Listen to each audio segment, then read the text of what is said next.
चीखना चिल्लाना नहीं चाहिए। हो सकता है कि पाकिस्तान से ये बात आती हो कि भारत को जो है कन्वर्ट कर लेंगे गजवाए हिंद, पर गजवाए हिंद करने की जरूरत ही नहीं पड़ेगी। कुछ सालों के अंदर वैसे ही उनकी पॉपुलेशन बढ़ जाएगी। आज इंग्लैंड और लंदन की स्थितियां देखते हो, शरीयत का कानून लंदन में लग रहा है, ऑस्ट्रेलिया में स्थितियां खराब हो गई है, जर्मनी में खराब हो गई। ये बहुत अच्छी स्ट्रेटेजी है इस्लाम की कि वो अपने एक्सेस पॉपुलेशन को दूसरे देशों में डेमोक्रेसी की आड़ में भेज देता है, बाद में वहां पे शरीयत का कानून लगवा देता है, लेकिन अरब कंट्री के अंदर कोई भी रेफ्यूजी नहीं रखा जाता है। मैं एक रिपोर्ट देख रहा था बीबीसी की, शायद बीबीसी की रिपोर्ट थी, जहां पे सऊदिया का जो वर्टिकल शहर बन रहा है उसमें कई गांवों के लोगों को मरवा दिया उसने, ऐसा आरोप है उन पर। तो वहां तो मस्जिदें हटाने में भी वो सोचते नहीं है, और यहां पर हिंदू भीख मांग रहा है कि जरा मुझे कृष्ण का मंदिर दे देना, जरा मुझे ये मंदिर दे देना। हमारे साधु संतों ने जो समाज के लिए काम किया, समाज उनके साथ भी नहीं खड़ा है। क्या आपको पता है कि आयुर्वेद के नाम पर भारत देश के अंदर जो फार्मेसी काम कर रही है वो मुस्लिम द्वारा चलाई हुई भी कई फार्मेसी हैं, और उनके 500 प्रोडक्ट्स हैं। रामदेव को सपोर्ट नहीं करने का कारण ये भी है। हमदर्द का एक टॉनिक है सिंकारा, उसको प्रमोट करते हुए कम्युनिस्ट पार्टी के कुछ नेता कहते हैं कि यह शक्तिवर्धक है।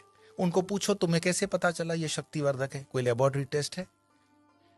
एलोपैथी के कंपैरिजन में जो रामदेव बाबा को कहा गया था कोरोना के कंपैरिजन में, वो चीजें सब पर लागू होनी चाहिए। क्या आपको पता है सोनू निगम जैसा कलाकार जो पिछले कई सालों से फिल्म इंडस्ट्री के अंदर बेहतरीन आवाज दे रहा है, उसने जब खुले से कहा कि इस अजान के कारण मुझे तकलीफ होती है, इंडस्ट्री में उसको काम मिलना कम हो गया, क्योंकि बॉलीवुड की इंडस्ट्री आज भी इस्लामिक फंडामेंटलिस्टों द्वारा डोमिनेट है।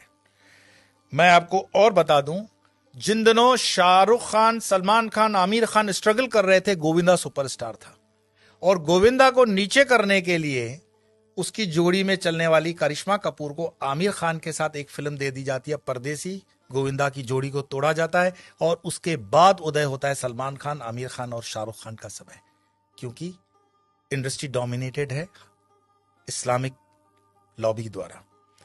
ऐसे कई मैं आपको उदाहरण दे सकता हूं, लेकिन मुख्य बात क्या है? क्या हमारे हिंदुस्तान में सारे मुसलमान खराब हैं? यह कहने का अर्थ नहीं है। हमारे हिंदुस्तान के अंदर आजम जी, प्रेम जी जैसे भी इंडस्ट्रियलिस्ट हैं विप्रो के, उन पर आरोप भले लगे कि वो मुसलमानों के हितों की ज्यादा सोचते हैं, हिंदुओं की नहीं, पर मैं इस पे नहीं जाऊंगा।